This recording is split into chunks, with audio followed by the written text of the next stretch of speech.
Hello, hello! Meron na naman tayong panibagong vlog. Isa na naman vlog tungkol sa isang cactus. Pero, bago tayo magpatuloy, mag-intro muna tayo. Tara! Mag-vlog na tayo! Vlogsi TV! Nood na kayo mga friends! Balik tayo sa ating topic ngayon. Ito, bali na mulaklak na naman itong aming dragon fruit. Ang ganda, di ba mga friends? Nakabuka pa rin kahit umaga na. Alam nyo ba na ang bulaklak ng dragon fruit ay kadalasan bumubuka pagsapit ng gabi? At meron itong mabangong amoy para akitin ang mga bubuyog at iba pang mga insekto para gawin ang tinatawag na pollination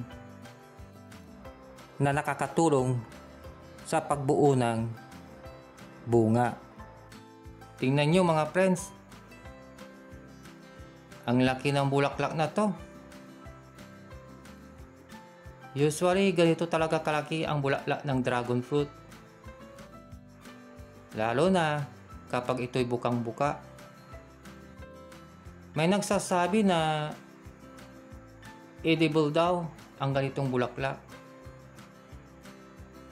Kaya yung mga nakapag-try dyan na mga viewers, paki-comment na lang po sa baba kung na-try nyo na din kainin. Okay? Siya nga pala mga friends, pagkalipas ng ilang linggo, ito ay magiging bunga. Kaya magtanim din kayo nitong dragon fruit mga friends. Bukod sa madaling alagaan, ay kapaki-pakinabang pa ang mga bunga. Pwede nyong gawing juice o kaya jam.